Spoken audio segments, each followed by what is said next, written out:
Oke, ya kembali lagi di Mario Angelo Podcast ya. Di next episode kita langsung aja bahas mengenai RDJ yang katanya sudah kembali ke MCU ya.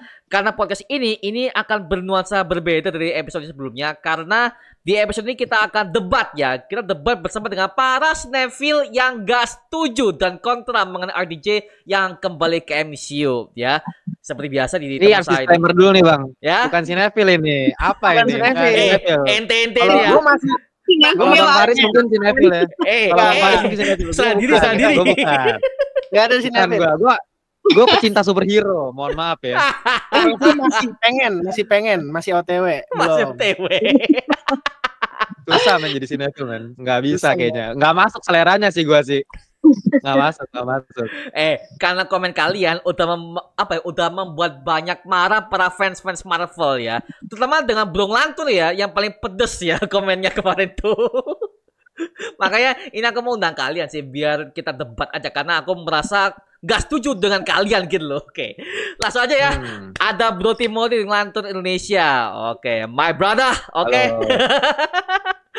Oke, dan juga ada Bro Faris dari Si Paling Film. Wah, ini nih. Halo. Siap. Dan juga ada Bomi, Kak Caca. Wah, halo. Halo semua, Mas Mario, Kak Timothy sama Mas Faris. Oke, siap. Nah, ini aku mau tanya dulu nih dari si Paling Film dulu deh, karena aku udah lama gak ngobrol sama dia nih. Dari Si Paling Film, kenapa kontra dengan RDJ yang kembali sebagai Dr. Doom di MCU? Karena komen ente ini udah sangat menarik perhatian banget nih. Kenapa? Sebenarnya simple aja ya, kayak kenapa harus balik aja gitu. Terus kenapa? Oke, kan kita lihat adalah MCU make aktor yang dua karakter, tapi kayak lu nggak bisa recast atau memakai cast ulang Iron Man yang udah punya warisan legacy yang gila banget. Terus lu panggil buat karakter yang main karakter juga gitu. Kayak dan juga emang nggak ada aktor lain gitu. MCU si Kevin Feige nggak bisa negosiasi gitu ke aktor-aktor lain. Kayak nih bagian casting deh, casting directornya gimana tuh? Menurut gue itu kritik sih buat casting director sih sampai segitunya kah? Atau memang ada campur tangan marketing juga pasti, nggak tahu.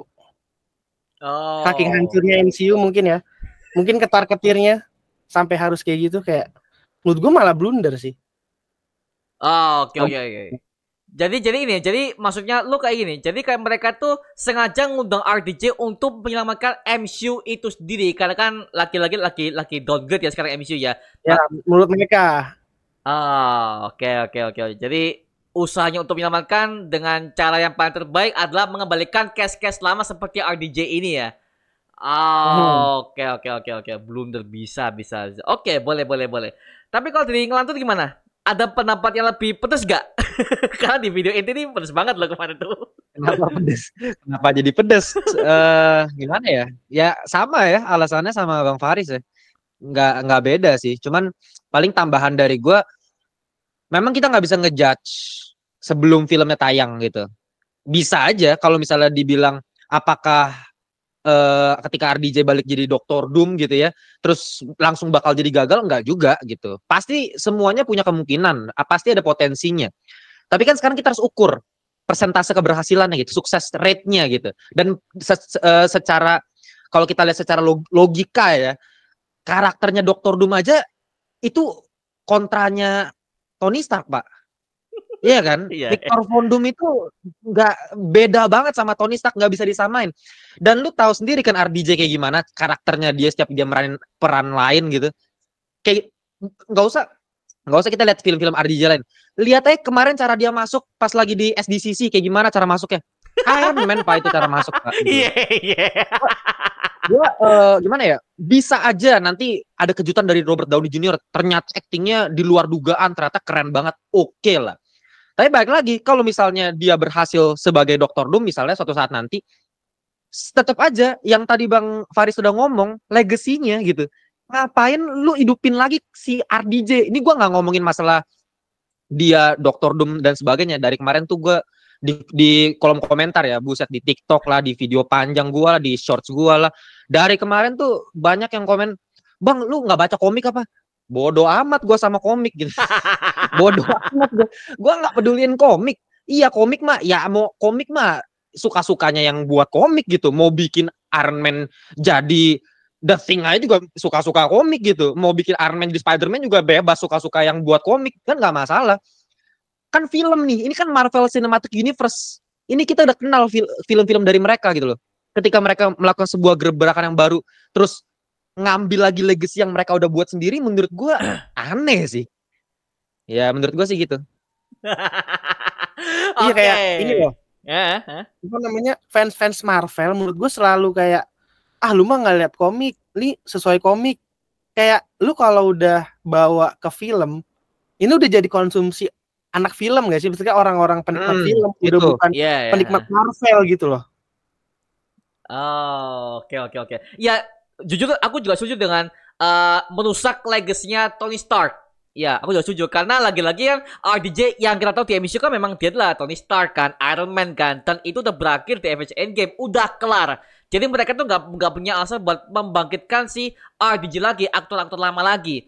Ya kalau gini, kalau aku juga agak ada kontranya karena gini, lagi-lagi ini multiverse man. Sekali lagi MCU ini udah membuka peluang multiverse yang dimana Dr. Doom ini berasal dari universe alternatif yang dimana mereka mau kalau mau pakai aktor-aktor lama pun juga bisa untuk meramaikan gitu loh, gak apa-apa. Sekarang gini deh, gua sama Timothy kita sama-sama fanboy DC ya.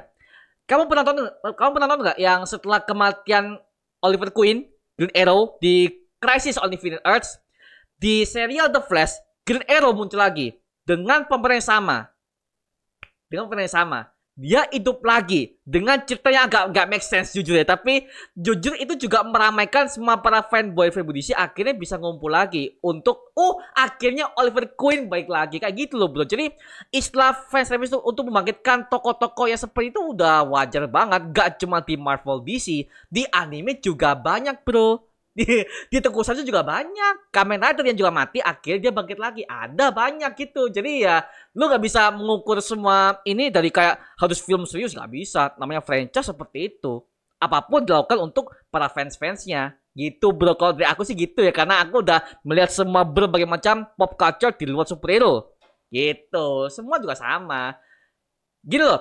Di anime juga sama kayak Minato ya, Hokage Ya, ini keempat banyak yang ngomong nih kayaknya nih. ya, Ini banyak banget yang ngomong gitu.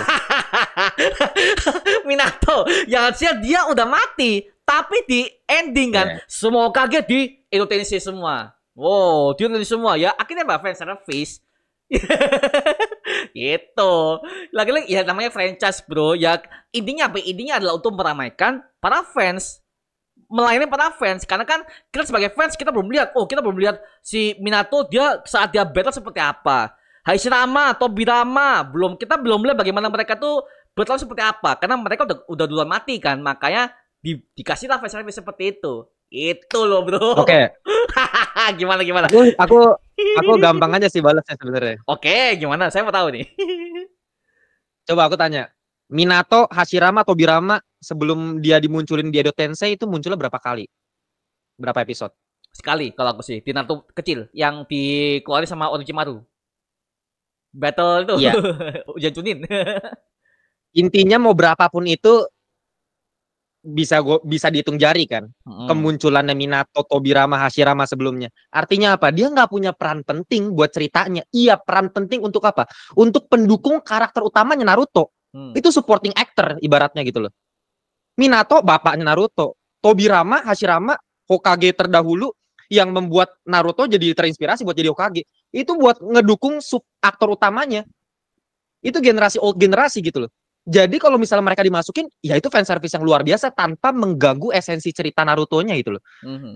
RDJ selama ini kita dia itu RDJ. Ngerti gak sih? Dia muncul sebagai Tony Stark, lu berapa film dia udah muncul? Nggak bisa. Sama ya, gampang banget itu cara ngebalisnya gampang.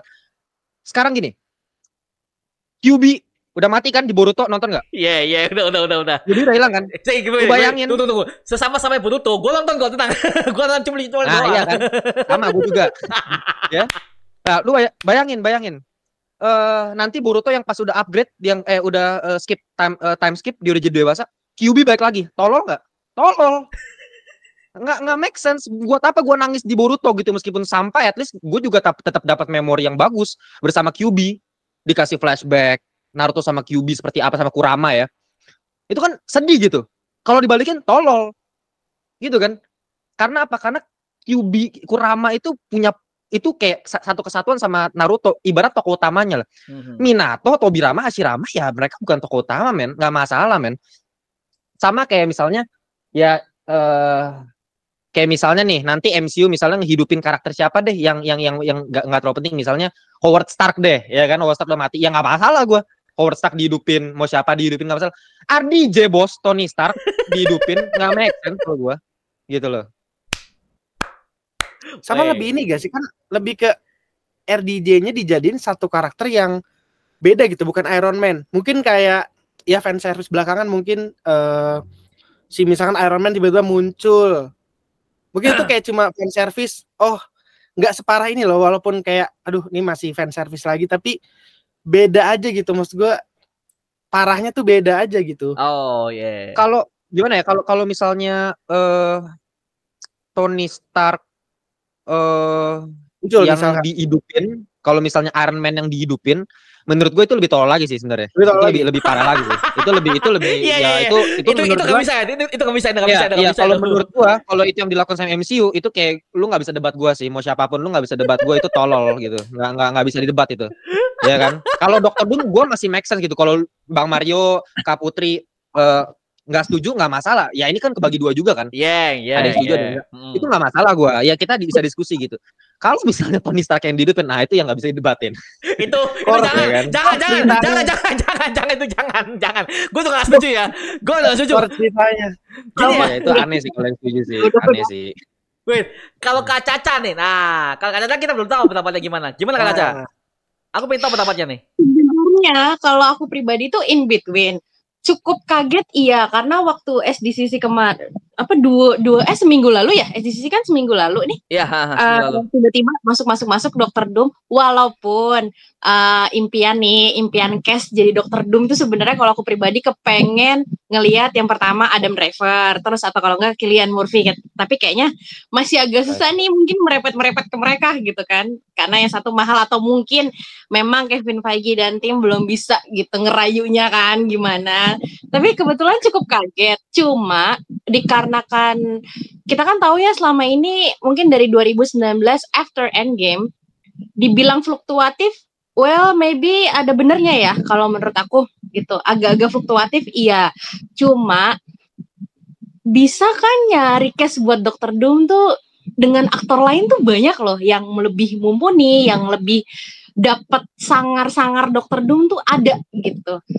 Apakah Sarah Haley-Finn sebagai casting director belum bisa nyari ke situ, atau mungkin memang benar tadi kata Timothy atau Mas Faris, atau mungkin ini salah satu trik marketing atau pancingan, we never know ya gitu kan. Cuma maaf, kayaknya masih ada loh atau banyak aktor lain yang lebih mumpuni sih jadi Dr. Doom. That's my opinion. Oh, berarti sama dong pendapatnya. Sebenarnya sama, cuma kalau aku sebenarnya in between. Cuma kalau memang tidak ada lagi, ya udah deh, kasih kesempatan lagi deh, nggak apa-apa gitu. Nah, nggak mungkin, menurut gua nggak make sense kalau MCU bilang nggak ada lagi aktor selain RDJ, itu nggak mungkin banget. Ya, sebenarnya nggak ada. Sebenarnya nggak mungkin nggak ada gitu. Masa ya sih seorang Sarah Haley-Finn sebagai dia kan kalau nggak salah casting director atau apa gitu. Masa ya sih nggak bisa gitu. Padahal kan dulu dia kalau nyari cast dan segala macam golong berhasil ya dari dulu gitu. Masa ya sih satu orang ini aja, satu karakter ini aja lo nggak bisa gitu. Ya nggak mungkin nggak ada. Masa sih? Nggak make sense sih, Dr. Doom man, lah. Nggak ada gitu, nggak mungkin nggak bisa dari sekian ribu aktor atau sekian ribu orang yang mungkin mumpuni gitu. Bahkan maaf ya, mungkin ini koreksi kalau aku salah, kayak yang kemarin tuh tahun lalu GOTG 3 yang jadi siapa sih musuhnya tuh? Aku lupa ya namanya, itu kan aktornya namanya Cukudi High Evolutionary ya. Iya. High Evolutionary. Nah. Itu bisa kan nyari orang yang sosoknya sekejam itu kan bisa gitu. Apa iya sih Dokter Doom nggak bisa gitu? Masa iya sih gitu? Nggak bisa. Harusnya kan bisa. Gitu sih. Lebih ke, kalau aku pribadi lebih capek aja ya nangisin dia 5 tahun lalu. Lebih capeknya ke situ. Tapi ya we'll see deh, mungkin kalau kata Mas Timothy we'll see aja gitu gimana, karena kan kita memang belum lihat realisasinya seperti apa. Itu sih. Oh, oke. Oh ya, baru inget ya, atau mungkin karena memang ya udahlah kan Kang Dinasti kan officially udah enggak nih ya. Karena kan kita tahu sendiri ya beritanya Jonathan Majors kayak gimana, ya udahlah. Mungkin karena itu kali ya. Gitu. Si Jonathan ini ya ngambek ya kemarin ya, di interview ngambek nih. Ngambek. Enggak ngambek sih, pasti kesel lah dia. Kesel dia. Ya, semua gara-gara kayak ada sebab akibat nggak sih? Ya kan itu kan karena dia sendiri juga gitu kan. Ya udahlah ya. Tapi gini. Memang ini juga masih ada banyak banget perbincangan karena ini juga masih belum resmi banget. Again, ngomong di berita ya, officially. Iya, official di depan banyak orang. Iya, cuman kan niat dalam MCU kita belum tahu. Asal kenapa mereka tuh narik RDJ lagi kita nggak tahu kan. Kontrak rahasia ini apa ini? Gitu loh. Iya, betul. Apalagi ya perlu kalian tahu, ini Russo Brothers yang bikin. Yang dimana kita tahu track recordnya Russo Brothers itu di MCU, mereka tuh selalu ngeprank para fansnya. Para fansnya. Itu contoh. Nah, itu juga tuh gua mikir. Ya, itu dia. Contoh di Infinity War. Ya, Infinity War. Sampai sekarang kita belum lihat adegan Hulk tuh muncul. Di situ nggak ada, di trailer ada loh. Di situ nggak ada. Tuh kesel sih. Iya, masuk ke kayak gitu kan.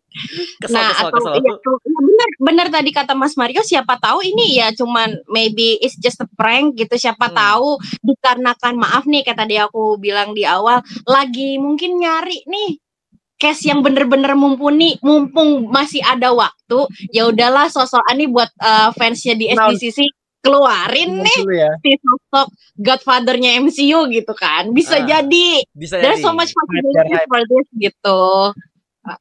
Kan nggak tahu ya, makanya kita dalam pencarian apa mungkin entah masih mepet-mepet ke Adam Driver atau Cillian Murphy kan kita nggak tahu. Gue pengen banget loh mereka salah satunya main. Ya kan siapa tahu ya kan, nggak tahu, atau mungkin memang masih mencari cast yang betul-betul mumpuni. Jadi ya udahlah ramein SDCC-nya ramein gitu. Kan nggak tahu. Wah, sih kalau jadi gila sih. Gila itu top notch banget. Wait, kalau Adam Driver gue gak setuju. Adam Driver, mohon maaf ya, gue gak setuju. Penampilan dari Star Wars ya 7 loh, misalnya sampah banget ya. Mohon maaf ya. Gak, gue gak suka. Sebagai Kylo Ren apaan itu anjir, lebih bengisan Darth Vader anjir. Apa itu? Iya, jangan di-compare sama Darth Vader dong, buset. Bukan di-compare sama Darth Vader dong. Secara bengisnya loh, Pak, gak dapet gua. Apa sih ini? Kalau gua sih dapet ya. Kalau gua bukan masalah Adam Driver sih. Gua itu pure kalau sutradara sama penulis ceritanya aja kalau Star Wars ya. Menurut gua bukan masalah Adam Driver. Dia mah sebagai aktor mah menurut gua keren ya. Iya banget. Gila men. Bagus men dia sebenarnya. Cuman ya itu kalau Star Wars menurut gua emang ya kayak episode 7 bagus, Force Awakens 7 keren, bagus, 8 9. Saya anggap tidak ada di Star Wars itu. Kalau buat gue sih penulisannya ya. Kalau Dr. Doom. Cuman kalau misalnya tadi kan dari kemarin kan juga banyak yang bilang ya, kalau Dr. Doom ini belum tentu Bang, bisa jadi plot twist Bang, ditipu Bang kita Bang, cuman buat marketing doang MCU. Apa hadirin si Tony Stark si RDJ. Pertama, menurut gua itu agak impossible. Menurut gua kayak aktor segila itu dimuncul di SDCC, menurut gua harusnya asli sih, nggak mungkin menurut gua ya, kemungkinannya gitu. Tapi kalau emang iya misalnya ada kejutan lain gitu, ternyata itu bukan Dr. Doom yang asli nih, ternyata ada yang lebih benerannya lagi nih Dr. Doom ini, ya di satu sisi itu better option dibandingin pakai RDJ menurut gua pribadi. Tapi di satu sisi yang lain kayak semurahan itulah harga diri RDJ cuma dipakai buat marketing doang. Aneh sih menurut gua. Oh iya Paham. Menurut gua kayak semua aneh aja, pokoknya lu munculin RDJ aneh sih di SDC, aneh banget. Boleh nggak? Ya udahlah, gue bantu nih Kevin Feige sama tim. Yaudah deh, gue ke San Diego deh gitu. alih-alih bantu Iya. temen ya nggak tahu sih. Oh, bawa temen ya. Oh, temen ya. Oh, temen. Oh, iya. Berarti yang gedein gua gitu ya. Jalan lah main ke San Diego gitu weekend kan. Harga temen ya. Menurut gue tuh gini ya, Ardi jadi masukin di SDCC tuh mau apapun ceritanya, mau beneran Dr. Doom atau apapun itu, kayak ya udah jelas-jelas itu kan marketing ya, udah nggak mungkin kita denial kan, itu udah pasti marketingnya MCU gitu. Mungkin gini, kalau aku dari yang aku lihat ya, karena Russo Brothers ini adalah sutradara yang suka ngeprank fansnya, kemungkinan mereka udah dapat aktornya, mereka udah dapat, cuman masih belum di-reveal aja, dan mereka mengcovernya hanya pakai RDJ. Mereka udah dapat aktornya, gue percaya mereka udah dapat aktornya, cuma belum di-reveal aja. Nah, kemungkinan pertama itu mungkin ya itu adalah Cillian Murphy. Karena apa? Karena cuma dia doang yang fancast-nya itu banyak banget di Google tuh, banyak banget. Itu buka Cillian Murphy semua, Pak. Makanya dan MCU tuh dari awal kita udah bilang mereka tuh selalu meng-approve semua fancast. Contoh di MOM kemarin John Krasinski, jadi misalnya itu gue kaget sih, anjir, fancast doang jadi beneran loh itu. Itu dia, makanya kemungkinan mereka udah dapat yang asli. Tapi lagi-lagi RDJ ini kita bisa melihat dia tuh hanya tampil untuk Avengers Doomsday, bukan ke Project Fantastic Four.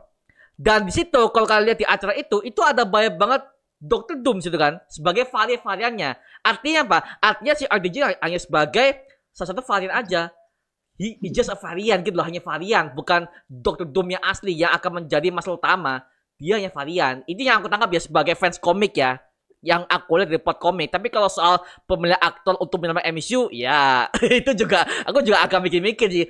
MCU kenapa se-downgrade itu bisa ngebawa RDJ lagi tuh, mesti gimana? Itu juga agak gimana kalau kita lihat dalam segi marketing ya. Itu agak-agak sih, serius itu agak-agak juga itu. Tapi kalau menurut aku ya, kalau misalkan Cillian Murphy jadi, kalau semisal kalau ya. Ini gila sih Kevin Feige, dukunnya apaan nih? Iya, tapi kok Kalian itu susah banget loh. Nge-approach dia tuh sulit loh. Kalau ngelihat dari interviewnya dia atau memang gimana, dia kan kayaknya udah sembarangan ngambil project kan. Iya, itu gitu. nggak tahu. Menurut gue sih agak susah aja ya kalau Cillian Murphy ya. Ya mungkin fancast banyak, tapi kayaknya susah sih kalau Cillian Murphy sih menurut gue. Dia kayaknya emang orangnya lebih mau yang film-film serius sih. Kalau MCU ya ada Dr. Doom gitu. Tunggu. Padahal Dr. Doom enggak receh loh. Iya, enggak receh. Iya, Kalaupun dia yang cuma main itu filmnya masalahnya gitu. MCU gitu loh. MCU gitu loh. Filmnya emang ya. Oh iya. Paham. Dia aja bilang MCU udah kayak taman wahana hiburan kan. Iya, makanya itu. Mungkin citranya sih. Gini. Kalau dari aku ya, jangan ngomong gitu. Jadi jangan menilai sebuah aktor tuh hanya mengatakan, nggak akan main ke MCU. Bukti apa? Main ke MCU? Banyak loh aktor-aktor yang bisa bilang mereka ngomong, aku nggak akan main ke MCU. Tau-taunya di cast. Kampret. Makanya itu bullshit semua yang mereka tuh ngomong, nggak mau main ke MCU. Apanya lu main juga tuh, jadi cast penting lagi. Ada aktris, salah satu aktris yang sebenarnya nggak expect juga aku ternyata dia mau ikut project di MCU. Angelina Jolie. Itu aku nggak kepikiran ternyata dia mau. Oh iya. Dan itu betul. Angelina Jolie kan ada di dia gitu. Dan gila aja gitu dia mau. Nah itu salah satu yang tidak terlalu expect, tapi ternyata dia membawakan karakter Tinanya bagus banget. Siapa tahu Cillian Murphy ya, siapa tahu ya. Christian Bale aja mau ya walaupun disia-siain. Iya, Christian Bale itu ya, Christian Bale. Bete banget, gila. Christian Bale lagi lebih nggak mungkin sih. Christian Bale lebih nggak mungkin lagi. Kayaknya Orang dia pas interview aja apa ya kalau salah ya, Marvel atau DC gitu kalau nggak salah, bilang nggak peduli. Atau apa gitu, Marvel atau apa gitu gue lupa. Itu interview dia main Disordered ya kalau nggak salah. Iya, dia bilang nggak peduli kan. Bodo amat. Udah amat. Jadi gor nggak peduli dia. Nggak peduli. Iya kayak. Salah kan dia jadi gor karena dorongan anak-anaknya kan. Ya anaknya apa ya? Mungkin si Christian Bale tuh pas itu ya dia mau mengisi waktu luang ya. Jadi mungkin belum ada project, jadi ya yalah kasih aja lah. Lumayan lah mumpung duit ya. Ngisi waktu Lumayan luang lagi gitu. ngisi tabungan. Ngisi waktu luang, bro. Lumayan lagi ngisi Nih tabungan. gue baru inget lagi nih tadi mau ngomong apa nih. Kalau bisa dibilang promosi apakah RDJ sebagai marketing berhasil untuk guide fans lama, ini kan pasti jadi pro kontra juga nih. Iya. Ya, kalau kita ngomongin secara logika, ya udah pasti balik gitu kan. Mau siapapun lu, mau lu nggak suka film-film MCU belakangan ini, menurut gua, kalau emang lu udah ngikutin MCU dari dulu, kalau ada RDJ balik di film, itu pasti nonton. Pasti. Menurut gua ya. Mau film MCU sejelek apapun di belakang nih, kalau ada RDJ pasti nonton gitu. Jadi kalau ngomongin marketing, iya berhasil untuk di awal-awal, menurut gue sih gitu. Karena kalau ngomongin marketing, lagi-lagi ya, itu instan. Secara instan sih ya udah kayak gila. Apalagi mereka pinter banget ya munculin ya RDJ kayak gitu pas lagi film Deadpool tayang kan. Ya itu emang jenius sih menurut gue. Jadi Deadpool kebus lagi nih, gara-gara orang ngomongin MCU lagi kan, gara-gara RDJ balik kan. Tapi lagi-lagi film kan kesuksesannya nggak bisa diukur berdasarkan duit doang. Itu yang jadi masalah kan. Iya. Ketika duitnya seret nih, kalau misalnya kita ngomongin jangka panjang, menurut gue sih nggak bakal bisa bertahan lagi MCU. Ya mungkin emang abis Secret War sih kayaknya ribut ya. Kayaknya nggak mungkin lanjut lagi kan MCU kan. Cuma ya masa lu mau mutusin legacy yang udah bagus lu buat selama ini, Infinity War, Endgame kan ya, siapa yang nggak bilang jelek sih? Siapa yang bilang jelek sih? Semuanya pasti bilang bagus lah. Lu mau sinetfil kayak apapun ya, at least menghibur lah. Kalau menurut lu bukan film berkualitas, at least kan menghibur gitu Avengers Infinity War sama Endgame. Nah, ketika nanti si RDJ balik di film Avengers Doomsday, ya ngomongin duit, oke lah, mungkin fans-fans lama pada balik. Tapi kalau film segede Avengers Doomsday nanti jadi berantakan acaka dulu gara-gara ada RDJ kan, ya buat gue makin hancur lagi gitu MCU. Menurut gue ya, karena kalau misalnya RDJ balik, pertama dari karakternya udah nggak cocok, yang sebenarnya kita nggak bisa judge juga. Tapi ya menurut gue, yang gue udah pernah bahas juga tuh, kalau misalnya karakter yang udah mati terus lu hidupin lagi, meskipun ini bukan ngomongin Tony Stark ya, ini ngomongin RDJ, tapi buat gue tuh RDJ it's Tony Stark gitu. Tony Stark is RDJ. Makanya menurut gue keputusan MCU buat nggak jadi masukin superior Iron Man di film Multiverse of Madness itu menurut gue ya oke. Nggak masalah. Kenapa? Karena ya mungkin juga mereka ngerasa ya Iron Man tuh susah digantiin, men. Mau sama siapa, mau bilang Tom Cruise, mau siapa, menurut gue aneh aja sih kalau bukan RDJ gitu loh. Itu udah jadi kayak satu kesatuan. Jadi kalau misalnya RDJ yang dibalikin, ya mau jadi Dr. Doom kan, mau jadi siapa, tetap aja kita anggapnya Tony Stark gitu. Dan kalau lu mau pakai plot di komik, kalau nggak salah komik apa, Man in the Demon ya kalau nggak salah ya. Ya ya itulah. Demon in the Armor ya, Demon in the Armor ya kalau salah ya. Ya kalau nggak salah Demon in the Armor kalau nggak salah ya. Sorry kalau gue salah. Cuman itu kan komik yang ceritain Dr. Doom tukeran badan sama Tony Stark. Iya. Itu kan kemungkinan besar pasti ngambil dari situ. Nggak mungkin dia ngadi-ngadi tiba-tiba Dr. Doom varian lain mukanya RDJ, kan nggak mungkin sih, nggak make sense buat gue. Pasti mereka pakai plotnya Iron Man dari varian lain, udah pasti. Iron Man varian lain yang berubah jadi Dr. Doom, itu udah absolut sih menurut gue. Nggak mungkin ceritanya di luar itu. Loh. Karena lebih tolol lagi sih kalau lu bikin Dr. Doom varian ternyata mukanya RDJ, itu aneh banget sih. Loh, gini. Jangan ngomong gitu, bro. Karena kita udah melihat varian karakter di Marvel yang dimana mukanya beda. Spider-Man, Tobey, Andrew, Tom, apa-apaan tuh? Ayo, 3 beda, muka bukan beda masalah ya. Beda. Apa? Bukan masalah muka beda. Apaan? Bukan masalah beda muka, pakai muka RDJ.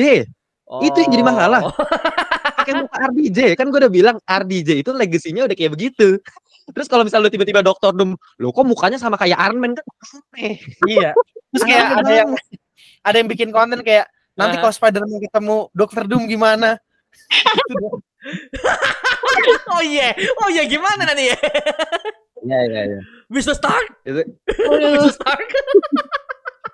Enggak, pasti menurut gue udah 99% pasti itu Iron Man varian lain yang jadi Dr. Doom sih. Iya. Nggak mungkin di luar itu. Dia mau ngambil base cerita dari mana kan? Pasti dari komik. Diganti-ganti. Bisa jadi komik, atau mungkin MCU akan buat cerita sendiri. Karena gini, plot komik pasti dimodif. Plot komik itu nggak akan bisa relate ke semua penonton ya, nggak sekali semua. Jadi kemungkinan MCU akan buat cerita sendiri yang dimana mungkin ini adalah di universe di mana Iron Man tuh si Tony Stark tidak belum menjadi Iron Man tapi dia itu sebagai Dr. Doom. Mungkin atau mungkin bisa jadi ini adalah Victor Von Doom varian yang kebetulan mukanya seperti kayak RDJ. Kalau kita mau ambil plot yang simple ya, kalau aku jadi saudara ya yang beli yang plot B. Kenapa? Plot B inilah yang bisa menjangkau semua para penonton awam juga. Jadi yang fans yang gak baca komik pun bisa menikmati sih. Kalau yang aku lihat dari POV sang sutradara ya seperti itu. Mungkin lagi-lagi ini masih teori aja. Kalau sebenarnya ini yang akan diambil oleh MCU. Mungkin ya. Lagi-lagi masih Iya, menurut gua gini loh, MCU itu dari dulu tetap basicnya kan komik, cuman dimodifikasi supaya jadi realistis gitu. Pasti banyak perombakan cerita, tapi mereka pasti ngambil basic tuh dari basis tuh pasti dari komik gitu. Jadi kalau gimana caranya gini, ide yang udah ada di komik udah keren idenya, dibuat lebih realistis gitu. Sedangkan kalau misalnya Bang Mario pakai ide yang B tadi, di mana muka Dr. Doom itu ternyata mukanya sama kayak RDJ kan kayak itu nggak ada realistisnya, nggak kan dari dulu nggak pernah ada. Coba emang ada di project MCU manapun yang variannya itu mukanya sama kayak superhero yang lain yang udah ada kan nggak ada kayak gitu, nggak pernah ada. Coba siapa? Nggak pernah ada gitu. Jadi nggak make sense lah. Udah paling make sense itu pasti Iron Man varian lain. Jadi kalau mau mendingan ya sub MCU mendingan kalau misalnya pakai cerita kayak gitu. Meskipun gue juga udah gak setuju, tapi at least mendingan lah. Tapi kalau misalnya emang beneran kayak tadi tuh, misalnya Dr. Doom mukanya pakai RDJ itu bener-bener MCU kayak udah kayak mungkin udah kelelep di laut gitu, cuma minta tolong sama RDJ tolong gitu, nggak ada pilihan lain gitu. Aneh banget sih kalau kayak gitu. Oke. Juga sih lebih tepatnya kita nggak terima juga sih lebih tepatnya. Kalau Bro Faris ada nggak pendapat nih? Bro Faris kayaknya mau jawab juga nih. Sama ini gue pengen ngomenin MCU ya sih. Kayaknya MCU nggak tahu apakah dia sadar kesalahan dia selama ini apa dah kenapa flop. Nggak tahu ya. Kayak nggak pasti mereka lebih pintar gak sih daripada gue mungkin. Tapi pasti terlihatnya. Tapi kenapa terlihatnya mereka kayak bodoh gitu loh. Kayak nggak bisa menganalisis kesalahan mereka selama ini flop tuh kenapa gitu. Ceritanya pasti kan orang bilang aduh cerita jelek banget. Pasti kan nggak mungkin lah mereka nggak ada bisikan masukan ke mereka, Kevin tolong nih apa naskahnya jelek banget, ceritanya jelek, orang fans nggak suka bla bla bla. Tapi nggak tahu mereka malah lagi-lagi oke, kita bikin film yang hype, kita bikin apa kayak misalnya Deadpool nih oke lah, emang film yang dibikin buat hype aja, buat seru-seruan. Terus ntar apalagi kayak Multiverse of Madness kemarin, oke kita fan service lagi, No Way Home fan service lagi, kayak itu sebenarnya mau paham gak sih kenapa dia bisa sukses dari Iron Man 1, terus film-film singlenya kemarin gitu, Phase 1, Phase 2 gitu sih. Gue selalu heran sama MC itu sekarang begitu sih. Kalau menurut gue ya jawaban atas permasalahan itu, menurut gue terlalu banyak kan faktornya. Faktor elemen yang ngebikin MCU ngedown tuh terlalu banyak, jadi memang susah. Jadi gue paham tuh, iya bener. Kita berempat nih, nggak ada yang lebih pintar daripada Kevin Feige, nggak mungkin. Jauh bro. Kita siapa ya? Kita siapa? Jadi ya jangan salah buat kalian yang selalu nge-hate di ngelantur juga kan, pasti kayak emang lu siapa? Emang gue bukan siapa-siapa gitu. Tapi gue orang yang di luar produksi yang bisa melihat kan kejadian seperti apa yang kita orang emang fans yang ngelihat kejadiannya seperti apa. Nah, menurut gue karena terlalu pertama dari genre superhero-nya menurut gue udah mulai menurun, tingkat masyarakat udah ini, terus fansnya udah mulai dewasa, itu juga pengaruh banget menurut gue buat MCU. Dan quantity over quality itu menurut gue efek yang luar biasa banget. Dalam 1 tahun mereka buat terlalu banyak film itu. Nah, terus kedua mereka nggak bisa nemuin penulis skrip cerita yang bagus. Itu selalu jadi permasalahan utama. Kenapa? Karena buat gue MCU sekarang masuk di tahap multiverse. Ya, lagi-lagi nggak tahu terlalu banyak orang yang komen di YouTube gua, "Bang, lu nggak paham apa? Sekarang MCU udah masuk multiverse." Tolol, please. Ayolah. Masa lu ngomong kayak gitu ke gua? Masa lu bilang gua nggak paham sama multiverse ya? Kayak bocil pun tahu MCU itu udah masuk tahap multiverse gitu loh. Itu kita nggak usah ngomongin masalah itunya. Tapi yang jadi masalah kan gini, ketika kita masuk ke tahap multiverse yang memang ceritanya udah lebih kompleks, lu bisa nggak tetap fokus tetap ke karakternya, penulisannya tuh tetap situ. Karena yang mau nggak mau yang gerakin sebuah film bisa menjadi bagus karakternya. Lu perhatiin semua film MCU yang bagus, sebutin semua karakternya. Nggak ada satupun film MCU yang bagus tapi karakternya nggak bagus, nggak ada. Fokusnya pasti di karakter, penulisannya di situ. Mungkin orang terlalu terlena sekarang gara-gara MCU, mungkin kita udah terlalu kebanyakan makan film-film MCU, jadi kayak kita udah mulai lebih ke lihat fans service-nya, udah ngeliat yang seru-serunya. Tapi kita nggak tahu dulu kenapa kita bisa suka. Itu karena karakter. Kita nggak nangkep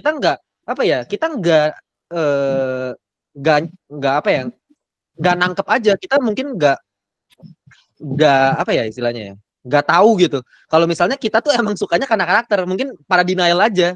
Oh, gue suka emang karena Iron Man keren gitu. Dari dulu gue gitu. Enggak, gue jamin lu bukan karena itu sebenarnya. Enggak. Lu pasti karena dari kecil lu pernah nonton Iron Man 1 dan lu suka sama karakter itu yang dari awal hidupnya sombong, berubah gara-gara di gua dan lain-lain. Itu karakter, itu esensinya tuh. Dan MCU makanya gue bilang di video gue kemarin selalu bikin dari nothing jadi something kan. Sekarang dia nggak bisa buat dari nothing lagi, dia pasti ngambil dari something yang udah dibuatnya itu. Dia nggak bisa buat dari nothing lagi. Kenapa? Pertama, cerita udah kompleks, multiverse. Dan itu gue akuin ya, bukan perkara gampang lu ngebikin cerita yang bagus dari multiverse. Gue kemarin sempat debat sama Karendra dari Kincir. Dia bilang multiverse itu bukan jadi masalahnya. Buat gue itu faktornya. Itu panjang banget deh, gue kemarin debat sama dia gitu. Cuman buat gue multiverse itu salah satu pemicu kenapa MCU susah buat bangkit gitu. Karena dengan adanya faktor multiverse kayak gini, terlalu susah untuk ngebuat karakter yang membumi lagi, yang buat kita bisa cinta lagi, deket lagi sama karakternya. Sekarang mainan udah varian, udah kayak apa. Kalau lu bilang Loki, ya bang Loki variannya banyak, multiverse, tapi tetap keren. Karena kita udah tumbuh sama Loki dari dulu. Itu kan. Iya, karena lama. Coba bikin, coba aja bukan Tom Hiddleston, bukan Loki yang kita kenal, terus dibuat series Loki. Lu mau nonton? Gua sih males loh. Gitu loh. Itu kita suka sama Loki-nya. Semuanya juga gitu. Deadpool and Wolverine, kenapa suka?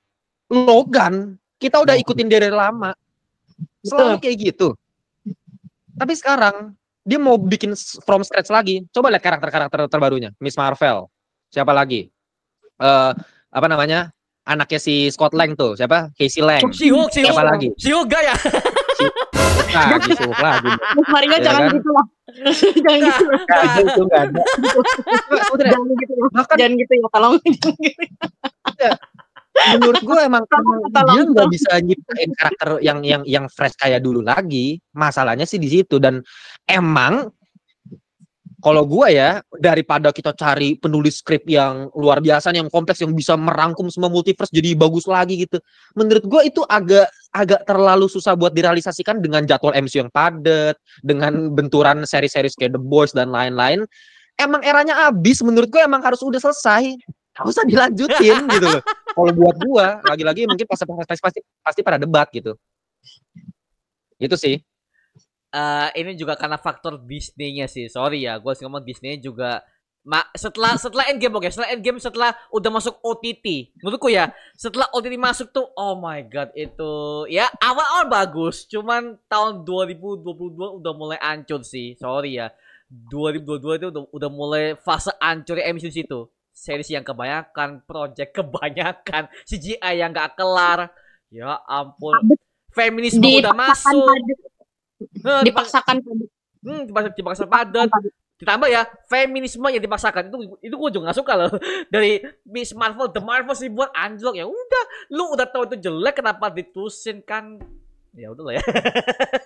Udah ya, mau gimana lagi ya, kita siapa juga. Tapi so far ya, kalau dari aku analisis MCU tuh udah mulai broken di situ sih. Semenjak Captain Marvel udah dinaikin sebagai hero pertama MCU cewek yang dijadikan tokoh utama, itu udah mulai banyak banget protes di mana-mana di Amerika sana itu.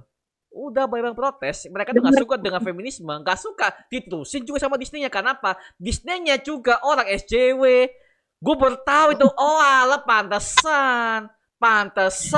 Oh ya udah, kelar. Mau gimana? Marvel juga diakui sama Disney. Susah pak, mau gimana? Atasan mau minta begini, ya lu sebagai bawahan ya ngikutin aja. Budget semua dari Disney. Cuma Cuma kalau buat gue sih sebenarnya feminisme emang salah satu isu yang nggak perlu-perlu banget gitu ya. Dari dulu ini kan propagandanya Disney. Tapi balik lagi buat gue itu masalah cemen, masalah kecil, sumpah. Itu masalah kecil. Kayak gue juga nggak setuju. Mungkin sebagai fans ya, gue sama Mario gue sangat paham lah. Gue sebagai fans juga gue apa banget sih kayak semuanya cewek sekarang gitu. Si Hulk cewek lah, Ant-Man juga anaknya cewek, terus si Hawkeye juga cewek penerusnya. Siapa Miss Marvel juga cewek juga, cewek. Kesel gue ngeliatnya. Apaan sih? Iya, gue juga agak keganggu sebenarnya. Tapi itu bukan masalah utama. Karena di Marvel, kalau film The Marvels deh, kalau misal 3 cewek, ya oke lah. Itu memang itu udah SJW banget lah kelihatannya. Tapi kalau ceritanya bagus itu gak bakal jadi masalah gitu loh. Kalau ceritanya bagus gak jadi masalah. Yang jadi masalah penulisannya. Kalau misalnya penulisan villainnya kayak begitu, gue aja udah lupa namanya villainnya siapa, mukanya kayak gimana gue lupa, siapa gue lupa gitu. Pokoknya gue inget akhirnya si Captain Marvel cuman baru mengingat, oh iya gue salah, terus gue berkorban lagi kayak what the hell, itu what the hell sih, sama sih, what the hell sih. Dan mohon maaf ya, lupa banget sih itu apa sih?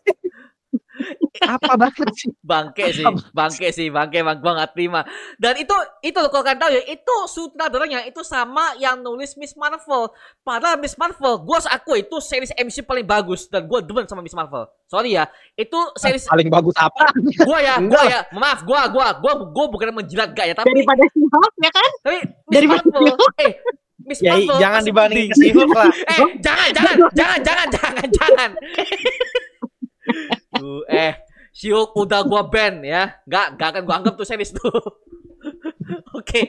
Tapi kan ininya kan ngerti lah ya mau kemana gitu lah. Makanya ya balik lagi ya ke RDJ ya. Itu udah topik banget pakai. Oke. Tapi si RDJ kalau aku sih masih approve kalau aktingnya berbeda. Ya, kalau aktingnya berbeda. Karena mohon maaf ya, aku lihat di Oppenheimer dia bisa loh beberapa sebagai orang jatuh bisa. Gue kesel loh ngeliat dia sebagai villain. Dia mau menjolosi Oppenheimer hanya karena dia tersinggung. Itu plot cerita bagus dan juga aktingnya bisa berbeda dari sosok Tony Stark.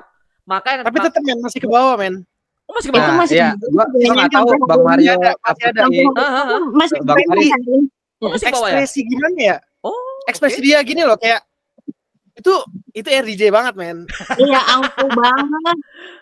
Masih, walaupun emang enggak senempel banget, tapi masih ada sisa-sisa itu masih ada sebenarnya. Masih sih. Susah, masih ada. RDJ itu susah, Pak. RDJ itu susah, Pak. Dikit lah. Dikit. Nggak tahu ya. Gue juga kemarin sempat bikin ada argumennya juga sama kayak Bang Faris gitu. Gue ngerasa RDJ masih melekat sama Tony Stark. Banyak nggak setuju, banyak yang udah ngelihat semuanya beda. Cuman kalau lu emang fans RDJ sejati, lu tau lah karakternya seperti apa dan lu bisa ngelihat itu masih RDJ yang lu lihat di Oppenheimer. Tapi meskipun secara perubahan itu luar biasa, gue akuin itu keberhasilannya siapa? Itu keberhasilan Nolan menurut gue. Dia sukses buat merubah. Emang bisa ngedirect buat merubah mukanya RDJ itu jadi nggak kayak Tony Stark. Karena gini loh, mungkin gue atau ya terserah lu mau bilang gue sok paham mengenai acting apa, tapi pokoknya kan gue dulu pernah belajar acting. Yang namanya acting itu, kalau lu udah acting dengan karakter yang sama selama lebih dari 10 tahun, menurut gue itu udah nempel sih. Itu nggak semudah itu buat dirubah gitu loh. Itu meme itu udah kayak tiap hari lu acting yang sama, tiap hari lu gerak yang sama. Dan apalagi film-film selain MCU yang dimainkan sama RDJ juga sama karakterisasinya. Dr. Dolittle, Sherlock Holmes, percis itu RDJ sumpah. The Judge yang tahun 2014 itu kayaknya kalau aku bilang Tony Stark banget sih. Kalau kalian nonton filmnya RDJ yang The Judge sama Robert Duvall itu. RDJ menurut gua itu sebenarnya ya dia itu punya skill. Kenapa? Karena kalau kita lihat dulu sebelum dia main RDJ, dia bisa main jadi Chaplin, itu keren banget. Oh ya, Chaplin. Itu jago banget. Kalau lu nggak tahu ya, kalian nonton apa namanya tuh? Tropic Thunder. Ada yang pernah nonton nggak? Nonton. Gue belum. Nah, itu kalau belum nonton itu coba nonton. Dia jadi orang kulit hitam. Jadi Yes. orang kulit hitam. Hmm. Itu beda banget mukanya. Itu cara dia ngomong itu gue kaget pertama kali gue nonton RDJ. Gue aja nggak nyang, gue gara-gara apa? Gue liat trailer ya. Gue liat trailer Tropic Thunder. Gue nggak tahu itu RDJ men. Gue nggak tahu itu RDJ. Ternyata itu RDJ gitu. Ya kalau Bang Mario belum tahu silakan coba dilihat sendiri. Dan itu membuktikan kalau RDJ itu sebenarnya punya kemampuan acting, nggak kayak Dwayne Johnson kalau menurut gue. Beda. Kalau Gitu. The Kalau Rock buat gua jangan ya. kayak ya. The Rock itu itu aduh, masalahnya Mas Faris itu overrated sih Dwayne Johnson ya emang bener. Ya, menurut gua RDJ itu beda lah levelnya jangan disama-samain sama Dwayne Johnson gitu. Ya dia punya kemampuan, tapi yang jadi masalah dia udah meranin Tony Stark tuh 10 tahun. Itu nggak bisa lepas gitu loh. Di Oppenheimer tuh gue inget ada satu si Nolan tuh pernah ngomong susah buat ngerubah RDJ itu, katanya muka tuh udah kaku, mukanya udah stick jadi Tony Stark tuh mukanya Tony Stark tuh mukanya RDJ gitu. Dia perlu ngerubah itu, gila itu susah banget. Dan dia bisa ngerubah sampai kayak gitu aja di Oppenheimer itu gila dan menang Oscar. Gue nggak nyangka dia menang Oscar, sumpah. sama. Gue salah satu yang nggak ngerasa. Gue juga bikin live kan pas live reactionnya Oscar. Gue sama sekali nggak nyangka RDJ. Orang bilang RDJ, gue bilang kayaknya nggak mungkin RDJ anjing yang benar. Kalau gue siapa ya? Kemarin gue siapa ya? Bukan De Niro juga sih. Ya adalah pokoknya gue lupa deh. Kemarin jagoin siapa di supporting actornya. Cuma ya itu RDJ itu kenapa? Yang main The Holdovers bukan? Yang dari film The Holdovers bukan? Iya. Tapi Iya, itu bukan aktor. Enggak, dia yang aktor utama tapi kan. Kalau dia main aktor kan. Terutama Tapi dia ada yang supporting actor sih. Kalau dia mati itu. Ada deh kayaknya. Kalau dia mati dia karakter utama. Kalau dia Kalau mati- dia mati ya. Enggak, pokoknya yang supporting actor adalah pokoknya gue nggak jagoin RDJ tapi dia menang. Ya udah gue dan ya pokoknya gue akuin RDJ itu dia jago untuk memberikan karakter yang disukain sama fans. Itu yang gue harapkan aja sih. Kayak mau dia tetap sama-sama Tony Stark ya meskipun itu nggak mirip sama Dr. Doom ya. Satu-satunya harapan menurut gue dia bisa jadi karakter yang keren aja. Menurut gue sih yang kita bisa nge-relay sama RDJ tuh gitu sih. Gue sih nggak expect dia bisa jadi tiba-tiba beda banget. Kayaknya susah sih, susah banget menurut gue. Gini, tapi kalau aku lihat secara karakter sih Victor Von Doom dan juga Tony Stark itu mereka tuh sebenarnya hampir sama loh. Hampir sama gini. Mereka berdua itu sama-sama seorang ilmuwan, Pak. Sama-sama ilmuwan loh. Masuk ke bidang mesin, bidang otomotif sama. Victor Von Doom dia bangun roket, dia bangun mesin untuk pergi ke luar angkasa sama. Tony Stark dia bangun apa? Bangun arc reactor. Armor Iron Man-nya sama-sama ke bidang otomotif itu wah kayak sama nih. Kayak sama kalau dalam building up-nya sih. Aduh, ini aku juga takut sih kalau misalkan dalam penulisan cerita nggak ada suatu kreativitas yang bisa membedakan antara Tony Stark dan juga Dr. Doom. Ya sesama-samanya istilahnya satu sama yang lain gitu. Misalkan ya kayak Mas Mario bilang Dr. Doom sama Tony Stark tuh sama ini. But I think there's something different from them. Yeah. Ada satu titik mereka akan jadinya beda. Itu sih. Oke. Tapi kalau acting mungkin kalau aku lihat dari acting mungkin kayak si RDJ bakal ya mungkin kayak ambil peran jahatnya kayak si di Oppenheimer mungkin ya kan dia kan udah menang Oscar. Jadi mungkin MCU lihat dia udah pernah jadi villain nih. Yaudah angkat aja dia. Mau teman lama udah gak udah. Kayak bantuin temen itu waktu di sisi. Bantuin teman. Angkat teman ya. Mure ya. Gabut. Daripada gabut kan weekend ya udahlah gue kayak di sisi lah kalau kata RDJ. Oke. Aduh. Kalau Bang Mario bilang Dr. Doom sama Tony Stark mirip, menurut gua nggak ada mirip-miripnya. Nggak jauh. Dalam plot cerita, betul. Kita ngomongin plot cerita, bukan actingnya, enggak. Iya, plot jauh. cerita.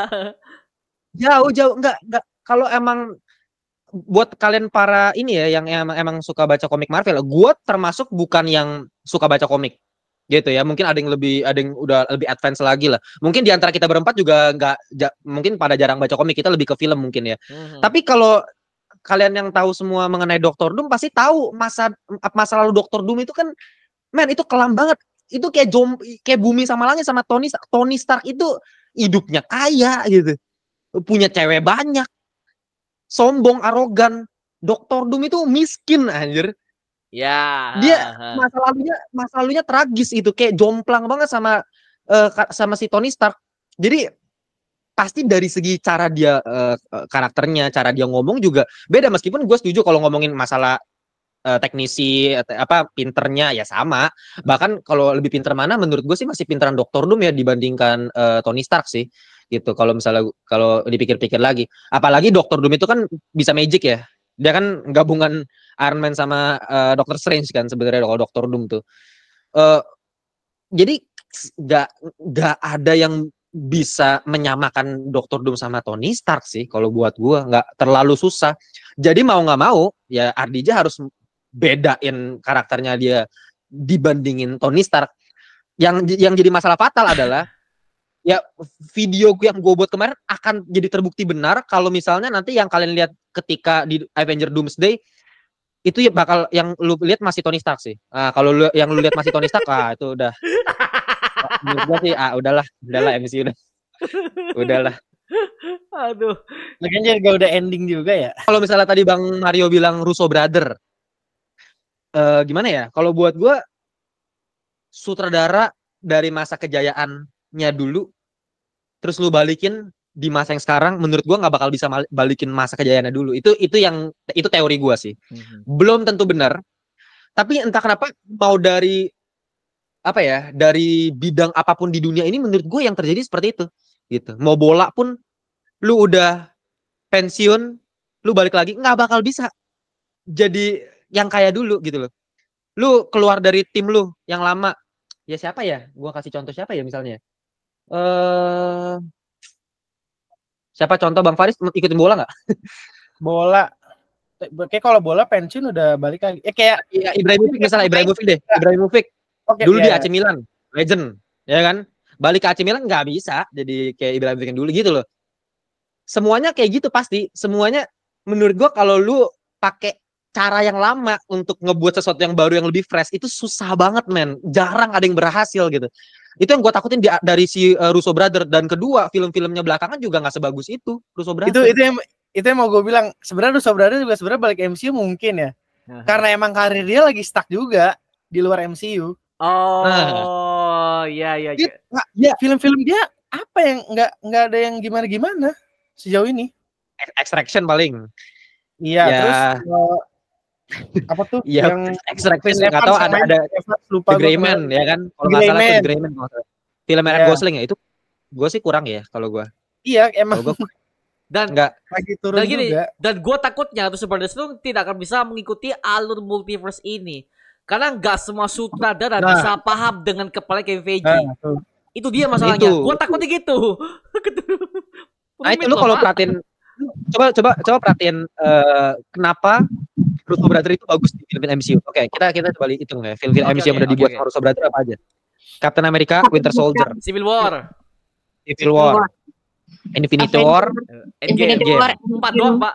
4 doang. 4 produser Amerika 4. Iya, sekarang kita lihat nih 4 film ini, apakah 4-4-nya berhasil? Semuanya harus jujur sama gue berhasil. Berhasil. Ini termasuk ya 4 film ini bisa gue udah pasti di top 10 gue sih kalau ngomongin film MCU terbaik ya, pasti top 10 gue. Winter Soldier, Civil War, Infinity War, Endgame, gue nggak tahu kalian setuju atau enggak, tapi buat gue itu top 10 gue. Ya, salah satunya pas. Setuju. Nah, sekarang kalau kita pikir kenapa mereka bisa bagus 4-4-nya, kita ngomongin Winter Soldier. Apa yang keren dari Winter Soldier? Sisi realistiknya kan, sisi politiknya. Oke? Ya kan, sisi politik membumi sekali kan politiknya. Ternyata ini ini temennya si Steve Rogers yang dulu ditemukan terus dicuci otaknya, itu menurut gua realistik banget. Ini ngomongin persahabatan, pengkhianatan, ngomongin seperti itu kan. Dan di Civil War juga realistik banget itu. Realistik banget. Kenapa konflik Tony Stark bisa sama Steve Rogers bisa berantem? Man, gua jadi si Tony Stark udah gua gebukin si Chris Evans. Kenapa kita bisa bawa emosinya? Karena realistik. Kita bisa masuk ke perspektif RDJ, kita pun bisa masuk ke perspektifnya Chris Evans. Realistik, membumi sekali. Punya Infinity War. Ya, Infinity War. Kenapa bisa bagus? Kenapa bisa berhasil? Ya, pertama ya ini Pamungkas lah ya. Pamungkas udah pasti keren. Dan bad ending.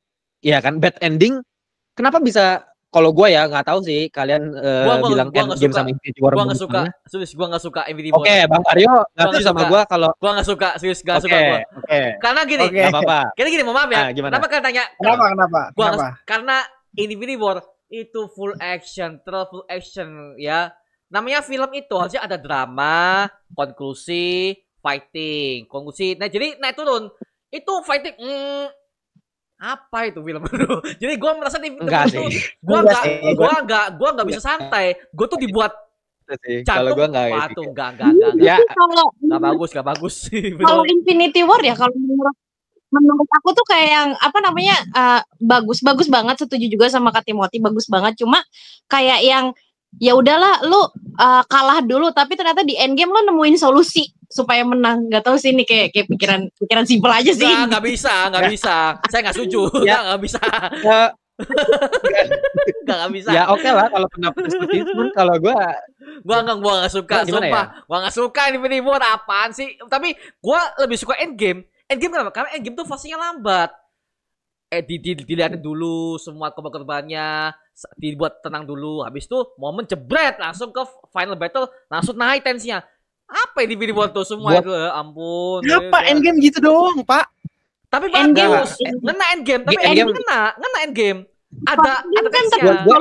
gue nggak bisa debat lah. Endgame itu bagus. Maksudnya Bagus. at least masuk di top 10 gue. Iya, Kalau top 5 enggak sih. tapi Top 5 kalau gue enggak sih. Tapi top sama 10 Infinity War menurut lo bagus mana? Endgame lah. ya, Endgame lah. nggak bisa jauh sih. Menurut gue Infinity War tetap di atas. Kenapa? Gini. Bener kan? Gini gua kasih ya. Kenapa? Tahu kan? Tetap di atas. Menurut gue. Infinity Nah, War ini kita di malah atas. jadi debatnya Infinity War. Iya, jadi malah jadi Balik ke Infinity topik War. berat. Enggak. Jadi Gua kesel soalnya. Jadinya intinya adalah Ya. Dokter Doom udah beres nih berarti ya. Jadi kalian semua para netizen yang lagi ngeliatin debat kita, debat ini membuktikan kalau misalnya konflik atau hype yang dibawa sama RDJ sekarang tetap aja nggak segede ketika kita diskusi Infinity War sama Endgame. Itu konklusinya tuh. Ya nggak bakal bisa ke era situ. Ya, kita bisa debat ini sekarang Infinity War sama Endgame ya kan. Udah susah. Nah sekarang kalau kita ngomongin Infinity War, buat kalau Bang Mario bilang action semua, setuju action semua. Tapi kalau ngomongin secara grafik, buat gue pribadi itu banyak turun naiknya, gitu. Menurut gue nggak selalu berantem big book. Ya dari ketika, dari awal Hulk dibantai sama Thanos, siapa yang nggak gregetan sih? Siapa yang nggak kena mental sih gitu loh? Gua enggak. Terus tiba-tiba jatuhnya lanjut ke, kalau kalian ingat scene, gue masih ingat semua scene-nya ini Infinity War gitu, gini ya, meskipun gue kritik MCU, ini namanya fans MCU nih, gitu. Gue inget setiap scene abis itu si Hulk kan diturunin ke bawah kan, diselamatin Heimdall kan, terus abis itu scene apa? Itu shot keren banget kalau lu inget. Ada gila, langsung kamar touch, long take, RDJ keluar, kondisi bumi udah kayak begitu karena tiba-tiba ada alien. Itu namanya fase kalau buat gua. Itu bukan action, itu fase. Ya balik lagi nanti akhirnya fase lagi, Ebony mau bla bla bla berantem. Tapi selalu ada build up momentumnya kalau buat gua pribadi, gitu ya. Black Widow mati itu fase buat gua. Itu turun itu. Gua langsung kayak pasti semuanya begitu. Nanti naik lagi itu grafik. Apalagi dan menurut gua yang paling mantap dari Infinity War kan endingnya. Nah, balik lagi ke pembahasan gue tadi, kenapa Infinity War itu tetap bisa dibilang bagus sebagai filmnya Russo Brother, buat gue, karena bad endingnya, semua karakternya tiba-tiba dimatiin, dan gue bisa masuk, kenapa? Karena gue udah suka sama karakternya, gue udah cinta sama karakternya, kita punya ekspektasi, kalau misalnya karakter-karakter ini bakal menang di Infinity War, atau at least bakal apalah, ternyata semua jadi kayak begitu, tiba-tiba mati semua karakternya MCU gitu. Dan itu kita udah tahu karakternya. Kita udah di-build dari GOTG 1, GOTG 2. Kita udah paham semua karakter GOTG. Kita udah paham sama timnya Captain America. Kita udah paham sama Black Panther. Kita udah paham sama Iron Man. Udah paham semuanya. Dan ketika semuanya dijadiin debu, gila. Siapa yang enggak shock? Sumpah itu demi apapun gue pas masih SMA, pas pertama kali nonton. Gila itu. Gue kayak gue sampai story inget. Gue maki-maki si Star-Lord kan langsung kan. Gitu loh. Karena ya itulah yang membuat gara-gara bucin ya kan. Iya. Itulah yang membuat si Joe Russo itu berhasil di film Infinity War? Karena lagi-lagi karakternya realistis, kita udah masuk ke karakternya. Iya kan? Endgame ya udah penyelesaian lah, ya bagus gitu. Ya lebih emosional lagi, apalagi Tony Stark mati di akhir gitu. Nah sekarang Joe Russo balik. Karakter siapa yang mereka kenal di situ? Siapa? Siapa coba yang dia kenal? Nggak ada, men. Siapa yang dia kenal? Dari Big Six. Nggak ada. Nggak ada sih. Mereka mau nge-build karakter siapa? Nggak ada. Mereka nol gitu. Mau dibisikin sama Kevin Feige, ini karakternya begini-gini. Nggak bisa. Kevin Feige, Anthony Russo Brothers sama Joe Russo Brothers itu, Anthony Russo sama Joe Russo itu bisa berhasil karena dia udah paham karakternya. Dia tahu cara ngeksekusi karakternya. Punya modal. Avenger Doomsday, iya dia udah paham sama karakter RDJ. Tapi karakter di filmnya, man, varian from nothing, man. Kita bakal mulai dari nol lagi. Kita bakal nggak tahu lagi nih Dr. Doom dari mana, varian. Itu cerita baru lagi. Dan itu bakal mampus Russo Brothers menurut gue ya. Prediksi gue sih, bakal mampus sih. Ya mungkin kalau hype fans, lagi-lagi ya, pendapatan mungkin bakal sukses. Mungkin bakal seru. Mungkin gue bakal tetap, ya pasti gue nonton. Dan mungkin bakal bikin gue cukup nostalgia lagi ya. Wih, RDJ. Pasti gue seneng. Siapa fans yang gak seneng gitu? Tapi kita ngomongin quality, men. Pasti ada yang aneh deh menurut gue ya. Kalau lihat dari potensi-potensi yang ada ya. Gitu. Itu menurut gue. Oke. Jadi apa ya, karakternya tidak membumi yang dikenal sama si Russo Brothers ini ya. Sehingga mereka tuh tidak akan bisa mengeksekusinya seperti kayak MCU zaman dulu. Paham. Iya sih.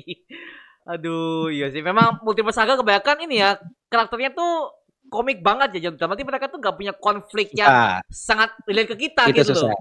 Iya, benar. Susah itu. Susah sih. Makanya gue bilang kemarin kan, Multiverse buat gue tuh terlalu kayak pedang dua sisi sih.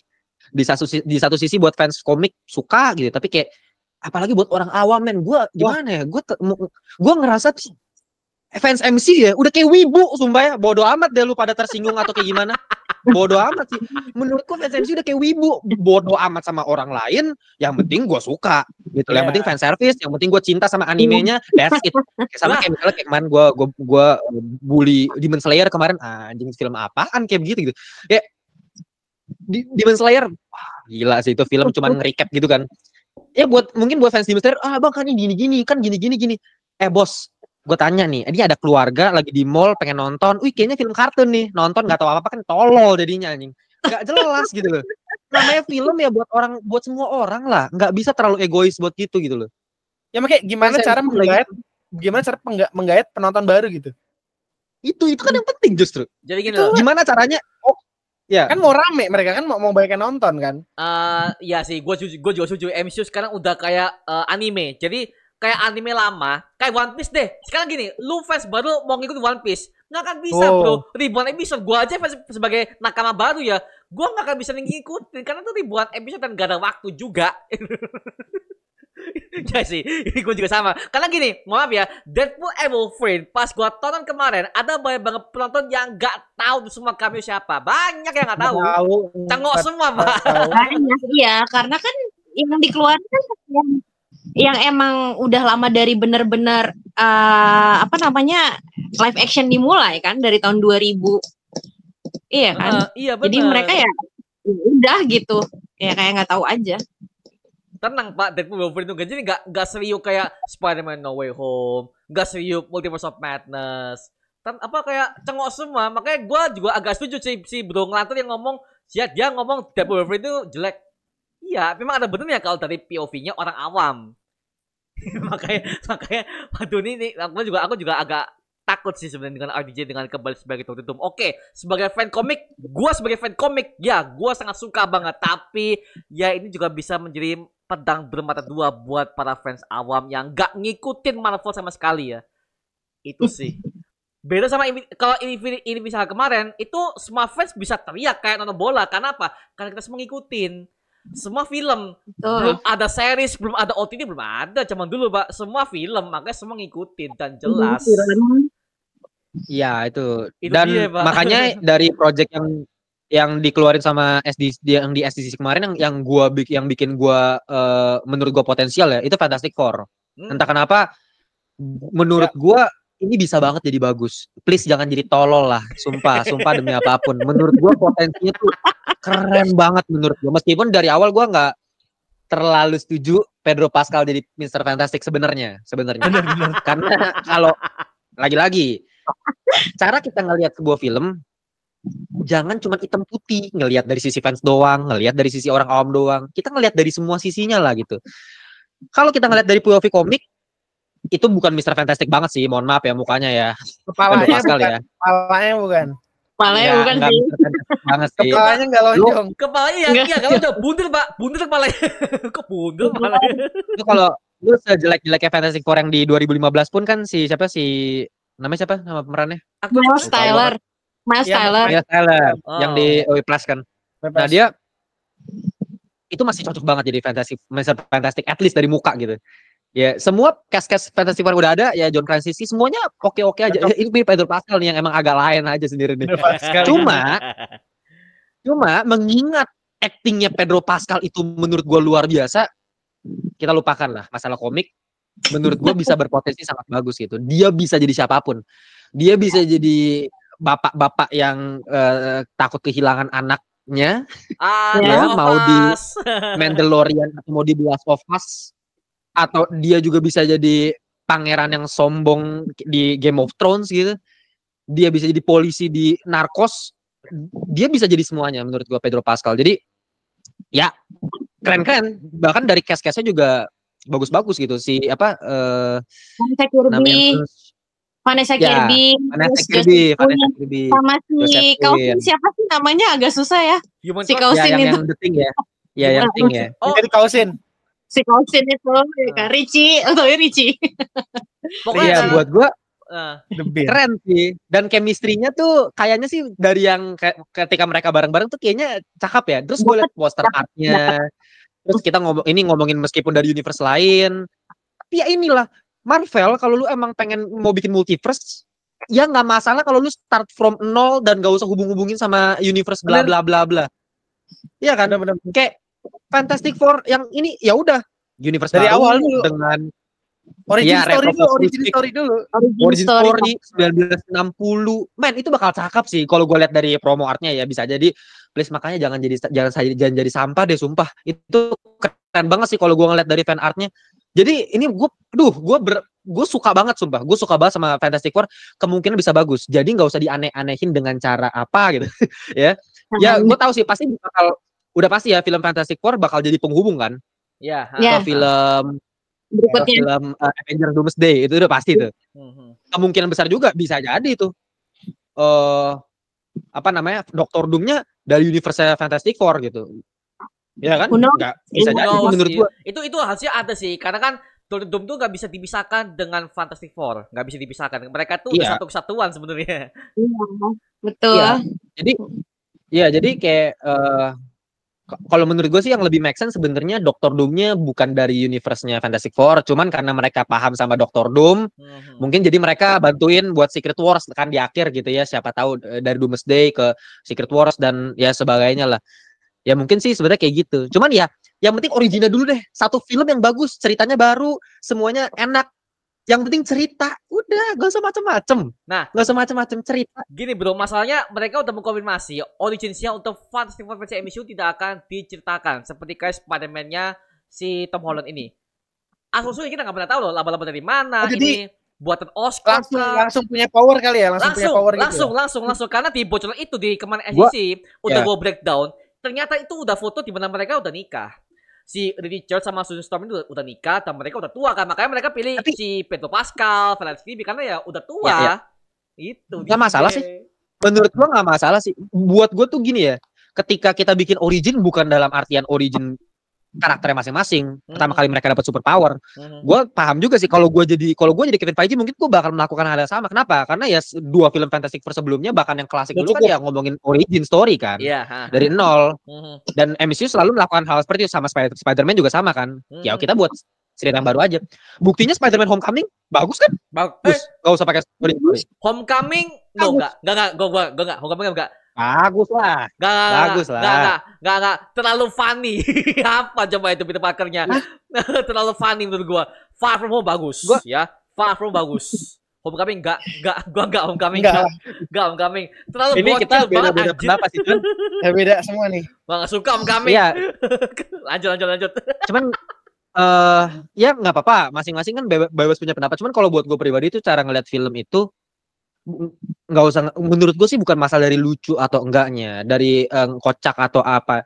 Kocak mah itu masalah genre kalau buat gue, masalah sentuhan gitu. Masalah mau film itu mau dibuat seperti apa. Yang jadi masalah karakter, selalu cerita karakter. That's the point. Dan apakah karakter yang ada di di film Homecoming bagus? Buat gue, man, Adrian Toomes, one of the greatest villain in MCU buat gue. Itu keren men karakternya, si Vulture. Dulu ada tuh karakter-karakter villain yang membumi. Oh, gue mau jadi jahat. Ya karena emang gue gak mau jahat sebenarnya. Gue cuma pengen cari duit buat keluarga gue. Men, plot twistnya gila. Plot twistnya siapa yang gak kaget? Gak mungkin lu gak kaget. Gak mungkin lu gak kaget nonton Homecoming ngelihat si Peter Parker buka pintu tiba-tiba si Adrian Toomes yang di depan pintu gitu. Pasti kaget. Itu Iya sih. bagus banget men. Oke sih. Apalagi ini ya. Apalagi asin yang ini yang diancam sama si Adrian Toomes di mobil tuh, diancam anjing. Itu ngena sih. Ya itu film bagus dong. Homecoming itu film bagus gitu. Menurut gua ya denial aja lah kalau bilang Homecoming jelek. Jadi ya mungkin orang jelek ya mungkin karena patokannya Tobey Maguire dulu, ya jangan di-compare kalau buat gua, nggak bisa lah. Ya kalau Spider-Man 1 2 nggak ada lawan lah. Buat gua emang udah nggak bisa lah. Semua orang juga pasti bilang Spider-Man 1 2 is the best gitu. Tapi at least kayak sesuatu yang baru kan, nggak mungkin dia pakai template-nya Tobey Maguire lagi. Pasti dia bercerita yang baru. Dan sama Fantastic Four juga menurut gua juga bakal pakai pattern yang begitu, ceritanya baru, fresh gitu. Kapan lagi kita ngelihat Fantastic Four retro futuristik, anjir keren banget cuy. Kayak gue bayangin tuh kayak bakal kayak Fallout gitu. Fallout, ada yang nonton gak series Fallout? Gua enggak. Gak ada yang nonton ya? Belum. Gua enggak. Gua lihat trailernya juga enggak paham itu. karena gua enggak main gamenya, Pak. Gua enggak main gamenya Fallout. Sama gue juga, gue gak main game juga. Tapi bagus nah ya? itu sama kayak Fallout tuh bisa jadi salah satu contoh. Bisa jadi salah satu contoh kayak itu series. Gue gak tahu apa-apa mengenai seriesnya, tapi gue bisa paham sama seriesnya dan gue akhirnya peduli yang penting sama karakternya. Iya kan? Gak perlu main gamenya, tapi at least lu nonton seriesnya, lu peduli sama karakternya. Gampang cara bikin film bagus. Pak, gini lah. Sumpah. Ngomongin Fallout ya, gua The Boys aja belum nonton sampai sekarang. The Boys belum nonton sama sekali. Serius. Semuanya. Nih, buat kalian para fans yang belum tahu, gua tuh barusan langganan Amazon Prime buat nonton The Boys. Dari episode pertama. Iya, mau nonton episode pertama. Belum nonton sama sekali. Jadi ini tadi ada sempat sih. Gua diserbu, "Bang, bahas The Boys dong." Gua belum nonton. Episode-nya belum nonton ya. Ya, siap-siap lah Bang Mario ya. Gue sih cuma bilang siap-siap aja. Pelan-pelan. Siap-siap Ya, aja. coba harus kesadaran dulu lah. Ya palingan abis nonton The Boys Bang Mario tersadar sih kalau MCU nggak ada apa-apa aja sih. Oke, gua buktikan ya, gua buktiin ya ini, gua pegang semua kata-katanya nih. Kalau bagus, oke. Silakan. Lanjut. Start from nol, yang penting kita peduli sama karakternya. Kalau misalnya kayak, oke, kita coba deh. Sekarang MCU tuh bikin karakter baru tuh apa aja sih? Moon Knight. Moon Knight termasuk salah satu yang termasuk oke. Bukan yang bagus banget, enggak juga, cuman oke. Artinya gue bisa paham sama karakternya, ceritanya fresh banget sih itu fresh banget sih. Eternals enggak sih? Eternals bisa nggak?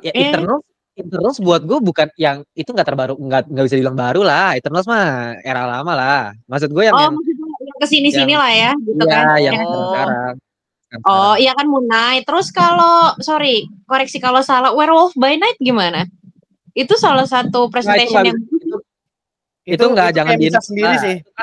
Itu kan beda sendiri lah. Anggapnya itu kayak di luar MCU lah. Iya. Memang harus diakui itu keren sih kalau menurut aku. Gak ada lagi, men. Lu mau buat ada White Vision, mau kemana White Vision? Gue tanya deh. Apa White Vision mau kemanain? Nggak jelas. Terus ya paling gampang kan sekarang yang cewek-cewek nih, yang mau dibikin yang Avenger nih, mau di setup nih. Ini karakter yang nggak peduli, gue nggak peduli sama sekali sih. Gue nggak peduli sama sekali. Tadi sih gue nggak tahu ya kalau Bang Mario mengenai si Kamala. Menurut gue Kamala itu actingnya keren. Gue akuin. Kalau ngomongin acting ya, Ya, acting bagus. si Kamala ini menurut gue bagus. Bahkan menurut gue dia ini yang nge-carry The Marvels buat gue. The Marvels tanpa si Kamala kan, wah anjing sih. Gue kasih rating berapa itu The Marvels, sumpah. Iya. Sumpah kalau nggak ada, Orang tuanya Kamala nggak sih? Maksudnya keluarganya Kamala nggak sih? Iya, unsur-unsur kalau Kamalanya. nggak ada Miss Marvel, Iya. dua bisa itu Keluarganya. rating 2 bisa tuh gue kasih. Itu nggak ada ceritanya sih kalau buat gue The Marvels gitu ya. Yang bikin hidup tuh apa? Ya Kamala buat gue. Secara karakternya, karena memang aktingnya dia menurut gue sih fresh gitu, lucu, gemoy, beda lah. Iya, lucu. Tapi ceritanya dia mengenai gelang dan lain-lain, gue nggak bisa masuk sih, nggak bisa hidup gitu karakternya buat gue. Iya. Hawkgirl juga, Hawkgirl ya at least sebagai Hawkgirl, series Hawkgirl lagi jadi DC kan jadi DC, Pak. Lu nyebrang ke jauh banget. Siapa namanya? Hawkeye versi cewek ya, si Hawkeye versi cewek tuh yang si Hailey Steinfeld. Iya. Oh, si itu Kate Bishop. Kate Iya. Bishop. Itu seriesnya Hawkeye itu termasuk yang gue seneng nontonnya. Tapi lagi-lagi kayak karakternya tuh gak bisa masuk ke penonton gitu. Kayak kalau nanti dia tiba-tiba ada film, terus misalnya dia dibuat mati pun kayak ya udah gitu loh. Karena gini, kalian coba masih inget deh di film The Marvels kemarin yang teriak Kate Bishop nongol dan cuman sedikit orang. Dikit banget yang Itu aja terlihat. kan Sayang banget. 1-2 orang doang. Kalau di aku ya, 1-2 orang doang. Semua pada cengok. Siapa? Karena kan si Kate Bishop kan baru muncul di series. Dan gak semua orang nonton series. Itu dia. Iya. Nah, itu dia. Kayak Deadpool kemarin, emang orang nonton Loki kan? Enggak juga. Enggak juga. Iya. Kita makin bingung juga. Ya, enggak juga. Nah itu sekarang lu bikin TVA juga, aduh, apa ya? TVA itu, aduh, gue mau ngomong juga jadi kasihan juga sama MCU gitu. Mau dibawa kemana TVA, Pak? Lihat kemarin apa fungsinya TVA di Deadpool and Wolverine? Apa hubungannya sama Loki? Aduh. Kenapa ya? Gue ngeliatnya karena multiverse ini jadi plot hole-nya tuh banyak banget sih. Banyak banget. Iya, banyak banget. Plot hole gila, udah kayak bukan plot hole yang cuma 1-2 gitu. Ya itu lagi Udah karena segini mereka ya. tuh nggak terlalu, mereka fokus ke bigger picture, nggak pernah fokus ke yang inner picture mengenai karakter. Itu gampang, nggak usah mikirin konsep multiverse TVA nanti Logan ada Anchor Being. What the fuck is Anchor Being, man? Anchor Being apaan? Lu tiba-tiba masukin Anchor Being, nggak ada sebelumnya. Aneh. Gini. Lu tiba-tiba bikin Anchor Being gitu loh. Multiverse Kayak MCU serba juga maksa. Iya, gue juga setuju. Multiverse MCU sekarang juga agak maksa. Banyak faktornya. Di MOM, Multiverse of Madness, ada Incursion. Di Miss Marvel sudah ada Dimensi Nur yang udah mau menghantam realita nyata. Nur ya. Nur. Habis di sini ada Anchor Being. Di Loki ada ini penghapusan timeline. Banyak, Pak. Banyak faktornya untuk memicu satu peristiwa gitu loh. Dan lagi-lagi gak semua orang bisa ngikutin. Itu dia.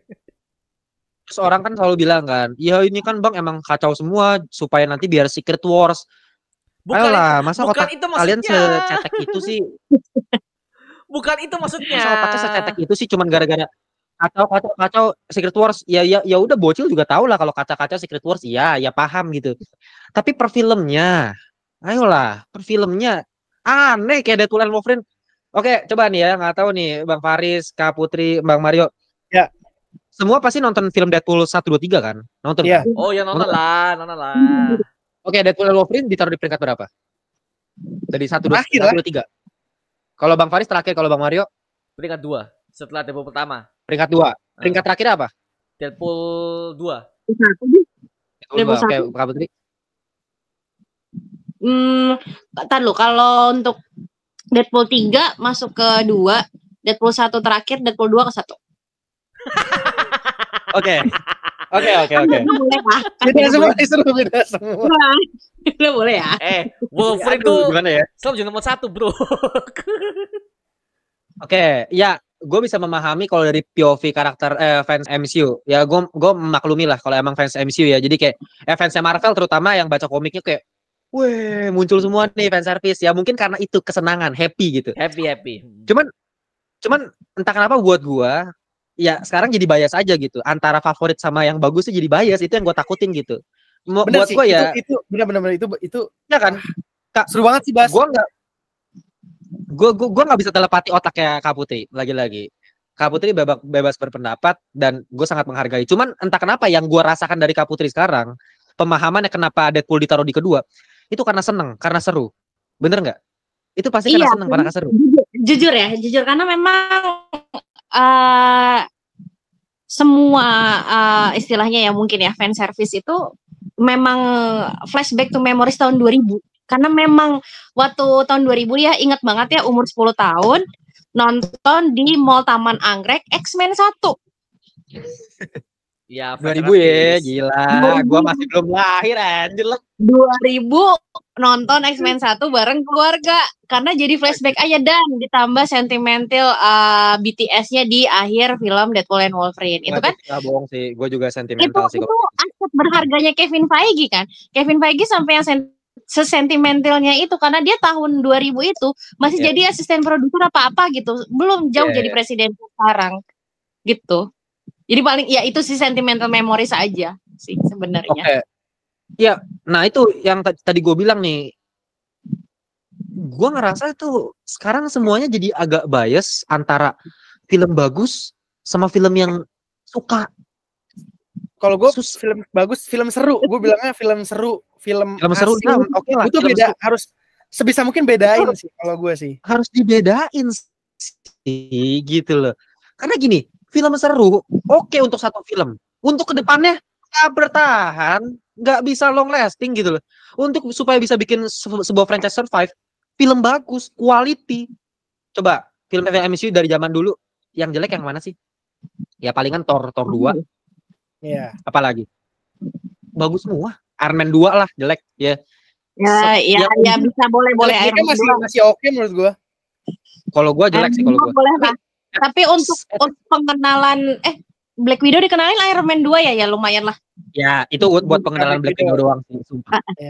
Buat pengenalan Black Widow doang sih. Selebihnya we place man. Cuman karakter-karakternya tuh at least setiap origin film-film Marvel tuh selalu selalu on point, dan itu yang membuat MCU bisa bertahan sampai sekarang kan. Lagi-lagi karakternya.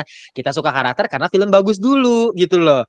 Kalau kita mau ngomongin seru-seru ya udah gampang, mau bikin seru, bikin masukinnya fan service sesuka hati lu dah gitu loh, bikin aja ketawa, hahaha, hihi, happy, gampang gitu. Jujur aja ya, gue nggak tahu, mungkin pasti kalian semua nggak setuju sama gue, tapi buat gue Thor Love and Thunder itu seru banget buat gue. Ya pasti nggak setuju sekalian. Tapi buat gue Thor Love and Thunder itu seru Pak. Ya. Bagus, seru apa bagus gimana? Buat gue tawa berkali-kali nonton Thor Love and Thunder. Kalau seru ya, kalau seru ya. Kalau kan? Iya lumayan lah. Mungkin dibantu soundtrack juga karena kan Taika juga ini banget ya sama musik. Ya kalau komedi mungkin bagi aku sedikit over. Kalau komedi sedikit. Ya menurut gue kalau kita anggap itu sebagai film komedi make sense buat gue. Kenapa jadi masalah? Sekarang semua orang bilang Thor Love and Thunder jelek, pasti gara-gara Gore degat baca kenapa dibikin gitu? Karena lu baca komiknya kan? Karena lu udah terlanjur ikutin omongan orang kan? Gore degat baca ngeri lo, serem lo. Coba bayangin lu hilangin semua pemikiran lu mengenai itu. Nonton aja seru, kocak, lucu, bodoh amat God Baca. Meskipun banyak lagi-lagi bedain seru sama bagus. Itu. Kalau ngomongin teknikal, buset, bisa gua jabarin berapa kritikan buat Thor Love and Thunder gitu loh. Sama kayak Deadpool and Wolverine. Nah, sekarang yang jadi masalah fans MCU jadi bias, bagus sama serunya. Karena apa? Karena fan service muncul terus dan semua orang kayak menggebu-gebu MCU, balikin RDJ, let's go. Lupa mengenai kualitas, lupa. Terus pada bilang MCU is back. Aduh. Itu saya mengatakan ya MCU is back ya. Saya juga mengatakan MCU is back. Udah amat gue. Yang penting gue bisa seru-seruan. Why not? Ya nggak apa-apa. Kalau seru-seruan nggak apa-apa sih. Tapi kayak takutnya bilangnya wah ini filmnya bagus banget, gila. Gak banget. Tapi kan orang kan dari bilang apa sih seru, kayak ngeret, nggak tahu orang ngeret karena seru apa karena bagus. Orang ngeret wah 10/10, 9/10. Gue aja anjir kayak... itu gede banget loh, jauh. Ada banyak kayak gitu. Ini ya. Gue mau maaf ya, yang ngomong 10/10 itu pasti tadi cuma MCU doang. Sorry kalau ngomong ini, gue juga sebagai orang yang juga nonton semuanya. Long Legs itu 10/10 ya. Maaf ya. 10/10 Long Legs, Pak. Serius. Itu ya buat tahun ini ya maksudnya. Waduh, kok gue sih nggak setuju juga sih. Itu gue nggak setuju juga sih. Long Legs. Apa Long Legs? Long Legs. Long Legs. Itu gue juga nggak setuju. Cuman ya kalau misalnya gini loh, kalau kita ngomongin masalah rating nih misalnya, gue sebenarnya kan sama Bang Mario sebenarnya nggak jauh beda tuh. Bang Mario kan bilang apa kemarin Deadpool Wolverine 7 ya? 7 kan? 7. Gue kasih berapa? 6,8, cuma beda 0,2. Beda 0,2. Lihat yang lebih baik dibully siapa kan? Yang dibully Iya kan? nih. Yang Kenapa? dibully Bro Timothy anjir. Aku cuman komen, bro, berantem yuk. Cuma bercanda Ya, doang. mungkin karena Ya. emang haters yang lantur kan udah ya mungkin karena emang haters gue juga udah banyak kan. Cuman maksudnya gini loh. Kan balik lagi tuh cara kita ngeliat sebuah filmnya aja gitu loh. Lagi-lagi kalau lu mau bilang seru mah nggak ada masalah. Lu mau bilang film ada web seru mah bodo amat. Kalau seru Bodo tuh udah amat. personal gak sih? Seru tuh udah kayak personal aja. Subjektif gitu loh. Orang tuh nggak pernah bisa ngebedain antara seru. Bang ya gue nggak peduli bang. Gue nonton cuma buat hiburan. Gue nggak peduli sama. Ya udah lu ngapain nonton review gue? Kan gitu. Gampang kan? Iya. Lu cuman pengen nonton film untuk sekedar hiburan. Ngapain lu nonton review film? Ngapain lu nonton YouTube? Ngapain? Ya lu ke bioskop, nonton. Udah. Seru, have fun. That's it. That's it. Nggak usah lu komplain gitu kan. Ketika lu komplain memperdebatkan masalah teknisnya yang udah jelas-jelas gue jabarin dari A sampai Z gitu, dan lu nggak paham yang dari tadi gue ngomongin itu gitu. Lu balik lagi serunya lagi. Aduh, capek gue sumpah sama FSMC tuh jadinya begitu, sama jadi kayak wibu, sumpah wibu juga begitu tuh. Demon Slayer seru, iya seru, aduh. Demon Slayer anjir. Dia lagi-lagi ya Madam Web nih. Gue dari trailer kan gue udah bilang, ini trailer kayak fanmade banget anjir sumpah gitu kan, kayak tol banget gitu trailer kan, fanmade Madam Web kan. Tapi apakah gue nonton? Gue nonton. Kenapa? Karena gue fans Marvel. Gue siapa tahu gue dapet hiburan atau something kan gitu. Ya udah nonton aja. Masalah kritik beda lagi. Aduh, ampun deh. Ya, begitu ya nonton.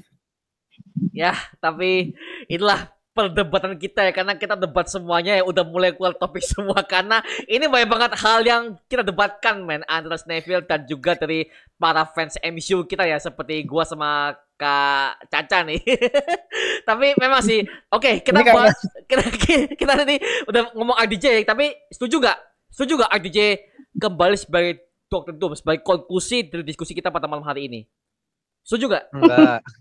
Enggak lah. Enggak. Oke, enggak. Kalau Caca gimana? In between deh, in between. Enggak ada in between sih. Gua ngerasa Kak Putri itu denial aja sih menurut gua sih. Denial sih. Enggak. Denial. Kak Caca ini gua enggak denial Kak Timothy, aku enggak denial. Jadi apa ya sebenarnya kalau dibilang persenan berarti kalau nilai diri sendiri ya sebenarnya nggak setuju sih, karena buat apa gitu ya, itu tadi kan balik lagi ke awal ya mungkin sebenarnya mereka udah dapat nih cash yang lebih mumpuni dan segala macam, tapi mereka seperti biasa mengkeep dulu gitu, mengkeep dulu baru nanti keluar memang udah di saat yang tepat. This is the real Dr. Doom gitu. Oke. Sebenarnya dari tadi tuh kita kan ngomong panjang lebar ya. Tapi semuanya, meskipun kita lagi-lagi kita ngelantur sebenarnya kan, kita ngelantur kemana-mana kan. Iya. Tapi gini loh. Sebenarnya konklusi dari semua permasalahan yang kita ngomong tadi, apa konklusinya? Konklusinya adalah jadinya RDJ balik, dan itu jadi masalah. Itu dari tadi kita ngomong apa? Bagus, masalah film bagus, film hiburan apa, itu konklusinya ada di RDJ. Dia dibalikin, artinya ya semua yang tadi kita omongin udah bener tuh. Jadinya tuh jadi masalah nih. Jadi begitu. Itu konklusinya menurut gua mah. Enggak gini. Ini puncaknya nih.